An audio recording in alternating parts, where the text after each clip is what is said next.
Hi friends, देखिए आप लोग का वीडियो बनाने में मुझे बहुत लेट हो गया एकदम लास्ट टाइम में वीडियो दे रहा हूँ, इसके लिए सॉरी। ठीक है, क्योंकि आप लोग मालूम ही होगा, नहीं मालूम है तो जान लीजिए, मैं गया था डॉक्टर घर। ठीक है, अपने भाई को लेकर हैदराबाद, इस कारण से मैं लेट वीडियो बना रहा हूँ। बट मेजर पेपर 7 और 8 का टाइम से वीडियो मिल जाएगा। ठीक है, चलिए तो शुरू कर देते हैं। मेजर पेपर 6 में आपको पढ़ना है क्या, मेडिवल इंडियन हिस्ट्री, यानी कि मध्यकालीन भारत का इतिहास, जिसमें आपको 1526 पानीपत का प्रथम युद्ध 1526 बाबर आता है भारत में, तो वहाँ से लेकर के 1707 तक का इतिहास पढ़ना है। मतलब बाबर एंट्री मारता है जब भारत में, तब से लेकर के 1707 यानी कि अंग्रेज आने तक का इतिहास। मतलब मुगल काल के स्टार्टिंग से लेकर के, यानी कि मुगल साम्राज्य के स्टार्टिंग से लेकर के अंग्रेज का प्रवेश तक का इतिहास पढ़ना है। ठीक है, तो इसमें पहला यूनिट है, इसके बाद हम लोग क्वेश्चन आंसर दिखाएंगे आपको। ठीक है, ये 84 पेज का पीडीएफ है, अगर आप पढ़ने जाइएगा तो इसमें आपको 4 घंटा लगेगा इस पीडीएफ को पढ़ने में। ठीक है, चलिए सॉरी, टाइम लेट से दे रहा हूँ इसके लिए। यूनिट 1 पहला पढ़ना है हिस्ट्रियोग्राफी सोर्स, यानी कि ये जो इतिहास है 1526 से 1707 तक का, इसको जानेंगे कैसे, कहाँ से ये जानकारी मिलेगा, तो किताब को पढ़ के, विदेशी यात्रियों का जो लिखा गया किताब है उनको पढ़ के। ठीक, मेरे जितना गधा कौन है, मोबाइल चार्ज करके वहाँ पे अब स्विच ऑन नहीं किए हैं। नेक्स्ट है आपका बाबर, बाबर के बारे में पढ़ना है। ठीक है, फिर पढ़ना है आपको हुमायूं के बारे में और शेरशाह के बारे में। ठीक है, उसके बाद मुगल साम्राज्य में अकबर के बारे में पढ़ना है, जहांगीर के बारे में पढ़ना है, शाहजहां के बारे में पढ़ना है और औरंगजेब के बारे में पढ़ना है। इतना पढ़िएगा, मतलब आधा जो है ना आपका मुगल साम्राज्य ही पढ़ना है। फिर आपको यूनिट 3 में भी पढ़ना है मुगल साम्राज्य के बारे में, जिसमें मुगल साम्राज्य में किस तरह से शासन व्यवस्था थी। ठीक है, मनसबदारी प्रथा क्या है, जागीरदारी प्रथा क्या है। ठीक, द मुगल रूलिंग क्लास।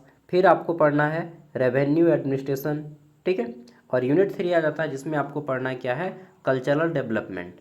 ठीक है, फिर पढ़ना है आपको language literature and painting. Architecture पढ़ना है कि उस ज़माने में किस तरह से घर बनाए जाते थे, मकबरे किस तरह से बनाए जाते थे, मंदिर किस तरह से बनाए जाते थे। ठीक है, फिर पढ़ना है यहाँ पे सिख धर्म के बारे में थोड़ा सा, कबीर धर्म, कबीर के बारे में पढ़ना है, कबीर पंथी, और दादू के बारे में पढ़ना है। कौन दादू, दादू एक विद्वान थे। ठीक है, उन दादू के बारे में। फिर पढ़ना है आपको सोसाइटी एंड इकोनॉमी, कि उस तरह उस ज़माने में समाज कैसा रहता था, खेती किस तरह से की जाती थी। ठीक है, व्यापार किस तरह से किया जाता था, डिजाइन किस तरह से बनाए जाते थे, rise of town and cities, शहर किस तरह से बने, नगर किस तरह से बसे। ठीक है, और यूनिट 4 में पढ़ना है आपको यहाँ पे डेक्लाइन एंड क्या है, distinct sorry disintegration of the Mughal empire. तो देखिए मुगल साम्राज्य का अंत कैसे होता है ये जानना है। लेटर मुगल एम्पायर, यानी कि मुगल साम्राज्य के बाद कौन आते हैं, तो मराठा साम्राज्य और सिख एम्पायर। मुगल साम्राज्य के अंत होने के बाद मराठा साम्राज्य और सिख धर्म किस तरह से आते हैं ये जानना है। और फिर यहाँ पे थोड़ा सा पढ़ना है क्या, तो अंग्रेजों का प्रवेश। ठीक है, एडवेंट ऑफ यूरोपियन पावर, जिसमें सबसे पहला आता है पुर्तगाली। ठीक है, प्रथम पुर्तगाली जो भारत में आया वास्को डी गामा 1498 ईस्वी में। ठीक है, फ्रेंच, फिर आता है फ्रांसिस के बारे में, और फिर अंग्रेज। बस इतना पढ़ना है।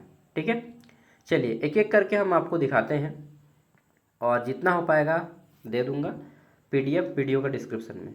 ठीक है, ये फ्री पीडीएफ रहेगा। हालांकि अगर आप ज्ञान सागर ऐप इंस्टॉल करते हैं तो आपको ज्ञान सागर ऐप में सारा पीडीएफ एक जगह मिलेगा इकट्ठा। ठीक है, सेमेस्टर 4 के ही, और सेमेस्टर 5, 6, 7 सब सिर्फ 60 रुपया में।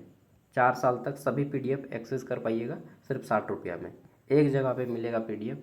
ठीक है, हालांकि मैं इस पेपर का पीडीएफ दे दूंगा, बट अगर आपको पूरा चाहिए तो वहाँ पे ऐप में ले लीजिएगा, फ़ायदे में रहिएगा। हर एक पेपर का नोट्स वहाँ पे डाला हुआ है। ठीक है, और एसी पेपर और भैक पेपर, एसी पेपर और भैक पेपर का क्वेश्चन आंसर के साथ पीवाईक्यू भी दिया गया है। ठीक है, सॉल्यूशन के साथ। तो पहला क्वेश्चन है, इतिहास लेखन क्या है, व्हाट इज हिस्टोग्राफी। इतिहास लेखन क्या है, तो इतिहास लेखन का अर्थ है कि इतिहास लिखने की कला। इतिहास लेखन मतलब होता है लिखना, और इतिहास मतलब बीता हुआ समय। तो बीते हुए समय के काल को लिखने की जो कला है, इसी को इतिहास लेखन कहते हैं, इंग्लिश में हिस्टोग्राफी कहते हैं। ठीक है, यह एक पद्धति है, दृष्टिकोण से है, पद्धति यह एक पद्धति दृष्टिकोण है, और मध्यकाल भारतीय इतिहास में इतिहास लेखन का विशेष महत्व है। क्यों? क्योंकि इस काल की जानकारी हमें इसी ग्रंथों से मिलती है। ये ग्रंथ कौन कौन से हैं? जो विदेशी यात्री आए हैं, जैसे कि फारस के यात्री आए हैं, ठीक है, उन्होंने यात्रा वृत्तांत लिखा। फिर कुछ कुछ उस जमाने के अभी भी जानकारी प्राप्त करने के लिए सिक्के हैं, कुछ कुछ मकबरे अभी तक बनाए गए हैं, कुछ कुछ ताजमहल उसी ज़माने का बना हुआ है। तो वो सारी चीज़ें क्या है? अभिलेख में। अभिलेख में किसको कहते हैं? तो ये अभिलेख। देखिए, इतिहास जानने का 3 गो स्रोत होता है। आप अगर इतिहास जानना चाहते हैं तो इसका अतीत के बारे में 3 स्रोत है। पहला, आप किताब पढ़ के बारे में जान सकते हैं। हम इतिहास पढ़ें कहाँ से भाई? किताबें पढ़ के ना जानते हैं जी। तो इसको बोलते हैं, क्या बोलते हैं इसको? साहित्यिक स्रोत। ठीक है, साहित्यिक स्रोत लिख लीजिएगा आप। साहित्यिक स्रोत होता है लिटरेचर। दूसरा होता है अभिलेख। अभिलेख मतलब कोई वस्तु जिससे हम लोग इतिहास के बारे में जान सकें। जैसे सिक्का हो जाता है अभिलेख में, ठीक है, सिक्का हो गया, कोई घर हो गया, कोई मटका हो गया, कोई ईंट हो गया, ठीक है, कोई पत्थर हो गया, कोई बनाया हुआ आर्किटेक्चर जो अभी तक है, मूर्ति वगैरह हो गया। तो ये सब अभिलेख बोलते हैं इसको, ठीक है। और तीसरा आता है मौखिक, कि उसके मुंह से सुना है मैंने। तो इतिहास ये 3 चीज़ों से हम लोग जानते हैं, ठीक है, साहित्यिक स्रोत, अभिलेख और मौखिक। तो ये जितने भी यात्रा वृत्तांत हैं, किताब है, ये सब साहित्यिक स्रोत हैं। ताजमहल जो बनाया है वो हमारा आर्किटेक्चर, ये क्या है? ये अभिलेख है, ठीक है। और जो हमारे दादी दादाजी सुनाया करते थे अंग्रेजों के बारे में, तो ये इसको हम लोग बोलते हैं क्या? इसको बोलते हैं हम लोग मौखिक स्रोत, ठीक है। तो मुगल काल में इतिहास लेखन मुख्यतः फारसी भाषा में लिखा गया है किताब सब। अबुल फजल अकबर के दरबारी कवि थे। उन्होंने क्या लिखा है? अकबरनामा। अबुल फजल ने अकबरनामा लिखा है, ठीक है, और आईने अकबरी लिखा है। क्योंकि अगर आप इस किताब को पढ़िएगा तो आपको मुगल काल की जानकारी मिलती है, इसलिए ये बहुत महत्वपूर्ण है, ऐतिहासिक ग्रंथ है। इसी प्रकार बदायूनी की क्या है? तो बदायूनी ने एक किताब लिखा है, एक लेखक थे बदायूनी, ठीक है। क्या है? मुंतखब उत तवारिख। अरे बाप रे, ये पढ़ने में भी दिक्कत हो रहा है, ये फारसी वर्ड है, ठीक है। तो इसको पढ़ लीजिएगा। नेक्स्ट अगला है विदेशी यात्रियों के वृत्तांत। जैसे कि बर्नियर ने लिखा है, टेवनियर ने लिखा है, मुंशी ने लिखा है, ठीक है। इन सब ने भारत की यात्रा करने आए थे और इन्होंने किताब लिख के गया है। तो इन सब किताबों को पढ़ के भी हमें यहाँ के बारे में जानकारी मिल सकती है, भारत के इतिहास के बारे में, ठीक है। अगला आ जाता है मध्यकालीन भारतीय इतिहास के प्रमुख स्रोत का वर्णन कीजिए। तो भारतीय इतिहास का प्रमुख स्रोत क्या है? तो अभी मैंने बताया कि एक साहित्यिक स्रोत है, ठीक है, जिसमें किताब पढ़ के जानकारी मिलता है। एक है पुरातात्विक स्रोत। पुरातात्विक स्रोत में जितने भी मटके हैं, सिक्के हैं, मूर्ति है, अभिलेख, जो भी अभिलेख मिलता है हमें, ठीक है, ताजमहल है, कुतुब मीनार है, ये सब क्या है? पुरातात्विक स्रोत है, ठीक है। और एक रहता है क्या? मौखिक स्रोत। तो इसमें आप बता दीजिएगा ये सब मौखिक स्रोत में, मऊ वाला। तो बाबरनामा हो गया किताब, तो ये किस में आएगा? साहित्यिक स्रोत में, ठीक है। तो बाबरनामा जो बाबर द्वारा तुर्की भाषा में लिखा गया है। किस भाषा में? तुर्की भाषा में, ठीक है, महत्वपूर्ण स्रोत है। इसके अतिरिक्त अकबरनामा, आईने अकबरी, ये सब क्या है?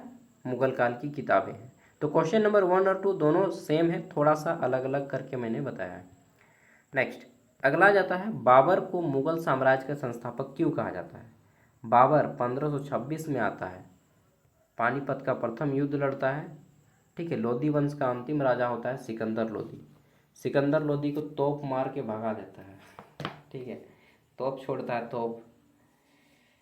चलिए, तो बाबर को मुगल साम्राज्य का संस्थापक क्यों कहा जाता है? देखिए, बाबर जो है मुगल साम्राज्य का संस्थापक है। क्यों? क्योंकि उसने 1526 में पानीपत हरियाणा का एक जगह का नाम है, ठीक है, पानीपत के प्रथम युद्ध में इब्राहिम लोधी वंश का ये राजा था इब्राहिम लोधी, और थोड़ा कमज़ोर था, ठीक है।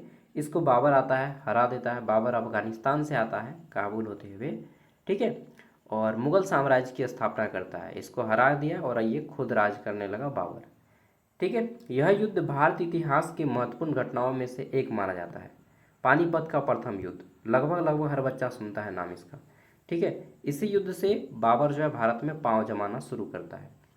इसके बाद बाबर ने दूसरा युद्ध लड़ता है उसके अगले साल बाद, 1 साल बाद, फिर 1527 में। इसको बोलते हैं खानवा का युद्ध। क्या युद्ध बोलते हैं? खानवा का युद्ध।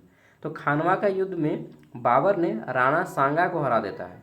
ठीक है, राणा सांगा को हराया और फिर इसको भी जीत लिया और उत्तर भारत में अपनी स्थिति मजबूत की। 2 राज्य जीत लिया भाई, एगो लोधी का और एगो राणा सांगा का, खानवा का युद्ध। और एगो युद्ध जीतेगा अभी देखिए। फिर बाबर ने युद्ध में तोप और बारूद का प्रयोग करता था और भारत का आदमी थोड़ा पिछड़ा था। ठीक है, तो यहाँ पे तो केवल घोड़ा सेना, हाथी सेना, गज सेना, ठीक है, और पैदल सैनिक ही चलते थे। अब अंग्रेज लोग आता है, वो क्या बोलते हैं, तीर धनुष यहाँ पे चलाता है और उन लोग चलाता है बंदूक। तो भाई सिंपल सा टेक्नोलॉजी के सामने तो फेल हो जाएगा ना पुराना हथियार। तो उसी तरह से बाबर ने भी नया हथियार तोप का शुरू किया था। बाबर केवल विजेता नहीं बल्कि साम्राज्य निर्माता भी था। उसने प्रशासनिक व्यवस्था की नींव रखी और सेना को संगठित किया। उसकी आत्मकथा बाबरनामा उस समय की राजनीतिक और अर्थव्यवस्था के बारे में हमें जानकारी देती है। 1528 में और एक युद्ध लड़ते हैं, उसको चंदेरी का युद्ध बोलते हैं। ठीक है, और एक घाघरा का भी युद्ध होता है 1500 आई थिंक 29 में होता है घाघरा का युद्ध। ठीक है, तो 4 को युद्ध लड़ता है, पानीपत का युद्ध, खानवा का युद्ध, चंदेरी का युद्ध और घाघरा का युद्ध। कौन? बाबर। ठीक है, चलिए अब आगे बढ़ते हैं। अगला क्वेश्चन आ जाता है, बाबर को विजेता एवं साम्राज्य निर्माता के रूप में स्पष्ट कीजिए। वही क्वेश्चन है कि बाबर किस तरह से अपने साम्राज्य को भारत में जमाता है, पाँव को मजबूत करता है, ये चीज़ पूछा गया है। सेम क्वेश्चन का आंसर वही होगा। ठीक है, थोड़ा सा और विस्तार से लिखना चाहें तो आप लिख सकते हैं। क्वेश्चन को अलग अलग है, आप आंसर सेम कीजिएगा। देखिए थोड़ा सा मिलता जुलता क्वेश्चन रहेगा ना, आपको आंसर कर देना है। ठीक है, अच्छा मैं आपको थोड़ा सा मुगल काल के बारे में क्या बोलते हैं उसको, ये वंशावली बता देता हूँ। सबसे पहले आता है बाबर। ठीक है, बाबर। अब बाबर का बेटा क्या लगे, बाबर का बेटा, तो बाबर का बेटा लगे हुमायूं। ठीक, मैं बीच बीच में खोटा भाषा का प्रयोग करूँगा, बांग्ला भाषा का प्रयोग करूँगा। तो ये है बाबर, बाबर का बेटा हुमायूं भेलो। अब हुमायूं का बेटवा वही तो के बाबर, हुमायूं, हुमायूं का बेटा अकबर। अकबर सबसे ज़्यादा फेमस यही हो, अकबरवा। ठीक है, बाबर, हुमायूं, अकबर, 3 हो गया। अब अकबर का बेटा होता है शाहजहां। छोड़ छाड़ के अपने सलीम की गली, सलीम इसी को बोलते हैं। ठीक है, शाहजहां नहीं यार, जहांगीर। जहांगीर, अकबर का बेटा कौन होता है? जहांगीर, इसी को सलीम बोलते हैं। ठीक है, छोड़ छाड़ के अपने सलीम की गली, अनारकली। अच्छा, अनारकली डिस्को जाती है, डिस्को गए हैं कभी? रांची में है, जाइएगा कभी, जमशेदपुर में भी है। ठीक है, अच्छा उस क्या बोलते हैं, दुमका साइड में नहीं है यार क्लब वगैरह ना।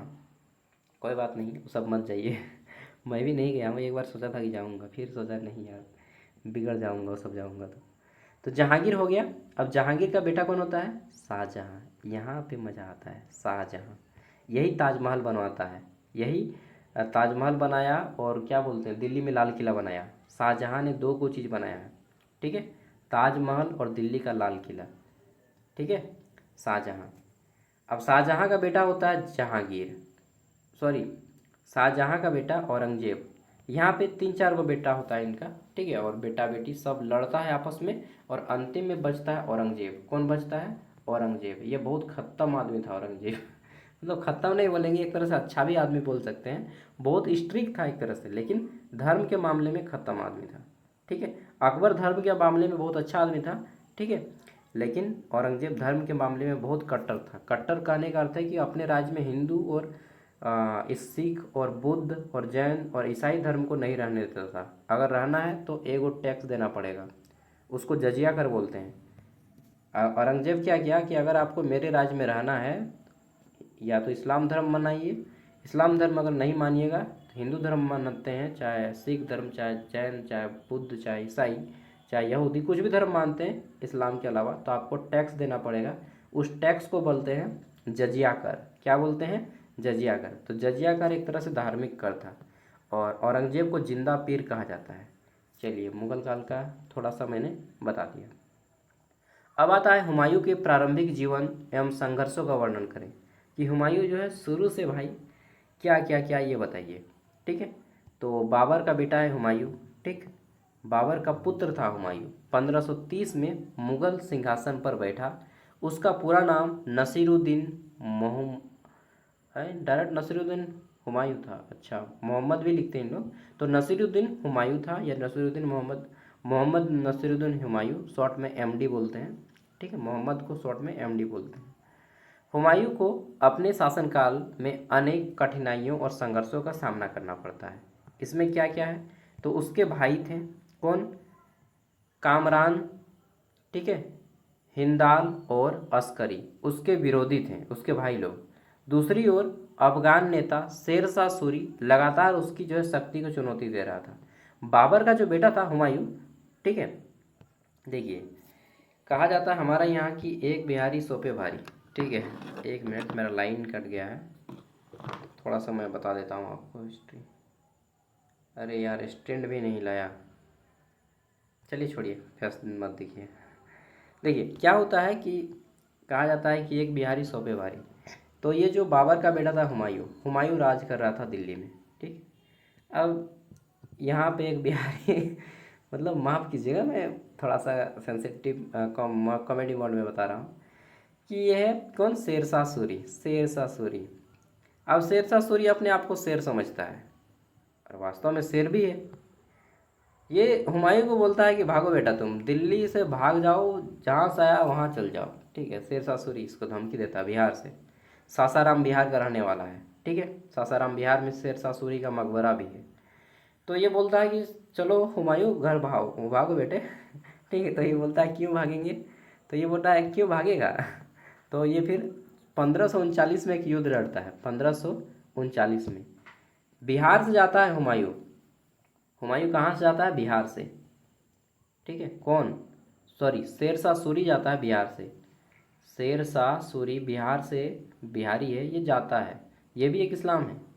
ये कहाँ जाता है, दिल्ली, और इसको युद्ध में भगा देता है, चौसा का युद्ध, चौसा का युद्ध बोलते हैं इसको। चौसा का युद्ध 1539 में होता है और इसमें शेरशाह सूरी जो है हुमायूं को मार पीट के भगा देता है। कहाँ भगा दिया, अफगानिस्तान के बाद झारखंड आया है मतलब भारत आया है। तो 1539 में शेरशाह सूरी जो है हुमायूं को भगा देता है, कहाँ भगा दिया, अफगानिस्तान। और हुमायूं क्या है, तो हुमायूं अफगानिस्तान चल गया। अब यहाँ पे राज किसका चल रहा है, शेरशाह सूरी का, बिहारी, ठीक है।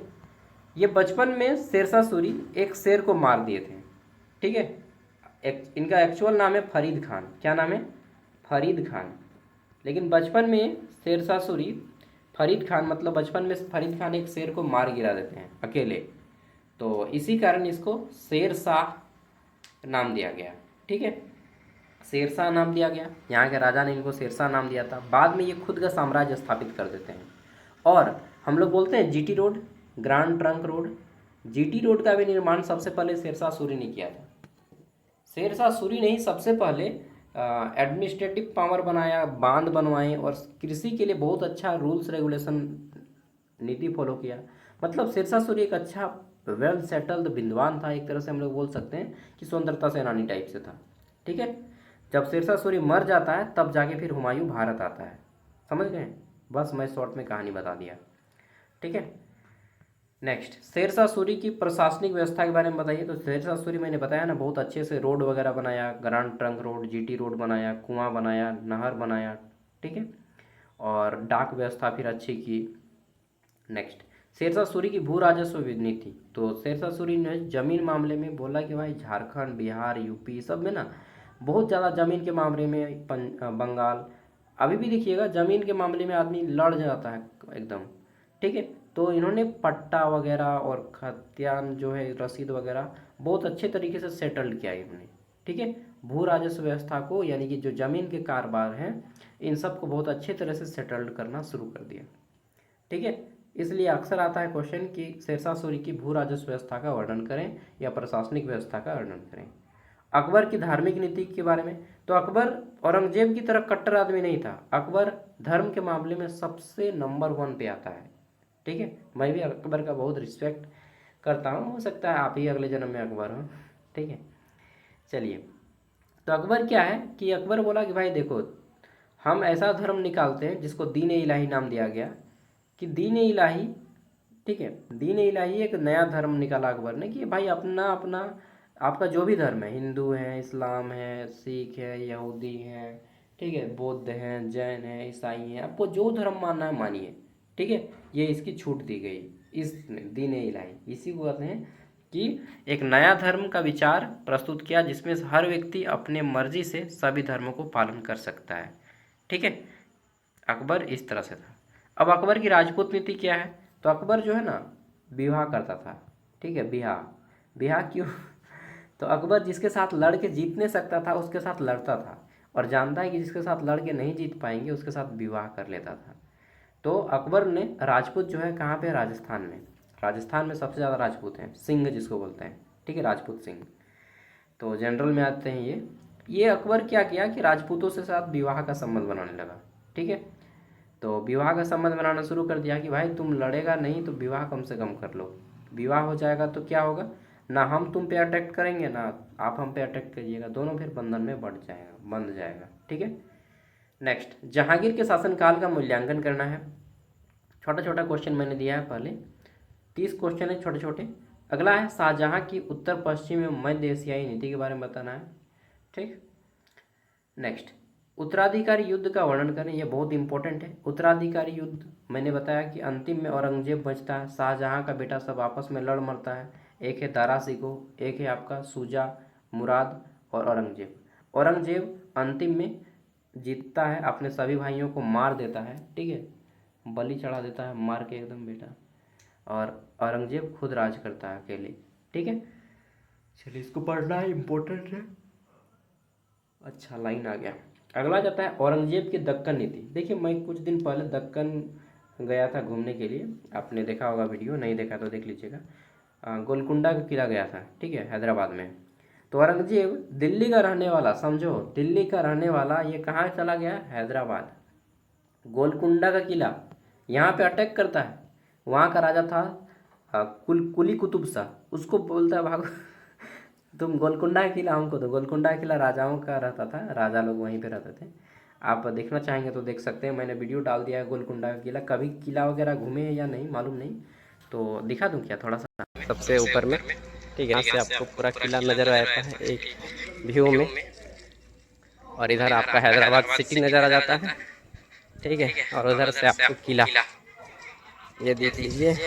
देखिए यही यही सब में महाराजा। चलिए मैं आपको थोड़ा सा किला का व्यू दिखा देता हूँ, वीडियो यूट्यूब में डाल दिया है, आप देख लीजिएगा, ठीक है। ये सबसे बड़ा किला है। हम जा रहे हैं, तो मेरे साथ जितने भी आए औरंगजेब हैं सब हैदराबाद यहाँ तक पे चल घूम गया रहे था हैं, दिल्ली से लड़ते थक लड़ते, चुके कितना हैं, इतना लड़ा। ऊंचा लगभग 2 किलोमीटर घूमे।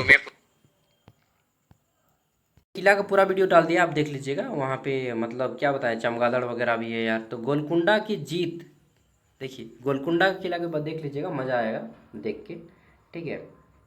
हाँ, औरंगजेब ने 1686 में बीजापुर तथा 1687 में गोलकुंडा को जीत लिया। इसके बाद उसने मराठों के विरुद्ध अभियान लड़ा। इवन छत्रपति शिवाजी को मालूम है, छत्रपति शिवाजी को इन्होंने बंदी बना लिया था। शिवाजी को बाद में उत्तराधिकारी ने मुगल कठोर विरोध किया और दक्कन के युद्ध में 25 वर्षों तक चलते रहे। शिवाजी को भी बंदी बनाया था एक बार औरंगजेब, मतलब समझ रहे कितना गजब माइंड का आदमी था।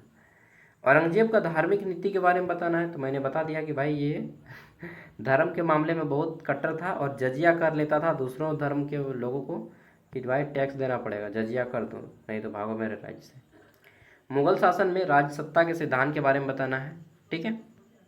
ये पीडीएफ में दे दूंगा अब आपको, ज़्यादा लेट नहीं करूँगा। नेक्स्ट, राजीदरी प्रणाली का वर्णन करना है, मुगल शासक वर्ग का वर्णन करना है, ठीक है। फिर आ जाता है दह साला व्यवस्था क्या है, इसके बारे में बताइए, ठीक। जहांगीर के समय कला और चित्रकला का विकास कैसे हुआ ये बताइए, ठीक है। ये 20 क्वेश्चन। फिर आ जाता है 21 से 30, मुगल कालीन स्थापत्य कला के बारे में बताया गया इसमें। फिर सिख धर्म के विकास का वर्णन करें। उसके बाद आता है कबीर पंथ और दादू पंथियों के बारे में, थोड़ा थोड़ा जानना तो जरूरी है, ठीक है। मुगल कालीन कृषि और तकनीकी व्यवस्था के बारे में जानिएगा। उसके बाद देख लेते हैं तो मुगल कालीन व्यापार व्यवस्था के बारे में थोड़ा सा जानिएगा, ओके। नेक्स्ट, मुगल कालीन उद्योग और शिल्प का वर्णन करना है इसमें। नेक्स्ट है मुगल काल में नगर और शहर किस तरह से रहते थे, इसके बारे में थोड़ा सा बताना है। एक एक करके थोड़ा सब जान लीजिएगा। मुगल साम्राज्य के पतन किस तरह से होता है, लास्ट में ये क्वेश्चन आ जाएगा। ठीक है। अंतिम दो क्वेश्चन है मराठा शक्ति के बारे में, मराठा साम्राज्य का उदय किस तरह से होता है ये जानिएगा। छत्रपति शिवाजी महाराज, भारत में यूरोपीय शक्ति का आगमन जो होता है ना 1498 ईस्वी में, वास्को डिगामा। ठीक है। और पुर्तगाल ये। ठीक है। अंतिम के 2-3 क्वेश्चन भी बहुत इंपॉर्टेंट है। अब यहाँ से शुरू होता है very long answer type question answer प्रत्येक यूनिट से, जैसे कि मध्यकालीन भारतीय इतिहास के इतिहास लेखन एवं स्रोतों का वर्णन कीजिए। ये सब 15 मार्क्स के लिए है। ठीक है। तो जितना टाइम है आपके पास पढ़ लीजिए आराम से। अब क्या बोल रहा हूँ अंत टाइम में दे रहा हूँ, सॉरी मैं फिर से बोल रहा हूँ, सॉरी बाबा सॉरी। नेक्स्ट मैं ऐप पे सारा पीडीएफ अपलोड कर दिया है, जो लोग ऐप इंस्टॉल नहीं किए हैं इंस्टॉल कर लीजिएगा ज्ञान सागर ऐप। मैं थोड़ा सा बता देता हूँ ऐप के बारे में। देखिए ये है ऐप ज्ञान सागर। ठीक है। इसको लिंक आपको वीडियो का डिस्क्रिप्शन में मिल जाएगा, इंस्टॉल कर लीजिएगा। इंस्टॉल जैसे ही कीजिएगा बिरसा मुंडा का फोटो आएगा, ऑटोमेटिकली ये ऐप आपका इस तरह से ओपन हो जाएगा। लिंक वीडियो का डिस्क्रिप्शन बॉक्स में है। ठीक है। उसके बाद आपको यहाँ पे क्लिक करना है क्रिएट एन अकाउंट। इस पर जैसे ही क्लिक कीजिएगा तो आपका नाम और फ़ोन नंबर डालने को आएगा। फुल नेम और फ़ोन नंबर डालिएगा, यहाँ पे क्रिएट एन अकाउंट पे क्लिक कीजिएगा। ठीक है। ओटीपी आएगा, डालिएगा, ऐप इस तरह से खुल जाएगा। उसके बाद आना है ऑल कोर्स में, यहाँ पे ऑल कोर्स दिख रहा है। ठीक है। ऑल कोर्स पे जैसे ही क्लिक करेंगे ना तो यहाँ से आपका बहुत सारा कोर्स आ जाएगा। आपको ये SKMU दुमका का कोर्स खरीद लीजिएगा। बाय नाउ पे क्लिक कीजिएगा तो यहाँ पे आपको UPI का ऑप्शन आएगा, डायरेक्टली UPI से पेमेंट करना है। स्कैनर अभी काम नहीं करेगा, डायरेक्टली UPI से। जो लोग फ़ोन पे गूगल पे नहीं चलाते हैं वो लोग इस नंबर पे हमको व्हाट्सएप कीजिएगा। ठीक है। कि सर भैया मैं जो है SKMU दुमका से हूँ, सेमेस्टर 4 का स्टूडेंट हूँ, मुझे ऐप का पास चाहिए। ठीक है। बस इतना बोल दीजिएगा। और यहाँ पे व्यू मोर जो है, ये व्यू मोर पे क्लिक कीजिएगा तो यहाँ पे सब कुछ आपको दिखाएगा कि क्या क्या है ऐप में, क्या क्या है। तो यहाँ पे देखिए ये ऐप 4 साल के लिए फ्री होता है 60 रुपया में। सेमेस्टर 4, 5, 6, 7, 8 सब फ्री मिलेगा यहाँ पे। एक बार इंस्टॉल कीजिएगा ना तो सब यहाँ पे फ्री। ठीक है। और उसके बाद मान लीजिए ऐप को क्लिक करते हैं, व्यू पे क्लिक करेंगे तो ये आपका PDF ओपन हो जाएगा। PDF ओपन होने के बाद इस तीर के निशान पे क्लिक करेंगे तो ये डाउनलोड भी हो जाएगा PDF आपके फ़ोन पे। ठीक है। यहाँ पे चलिए सब कुछ बता दिया। थैंक यू एंड सॉरी भी। Thank you for watching this video and sorry इतना लेट लाने के लिए, बट कल से मैं जल्दी लाऊंगा। ठीक है।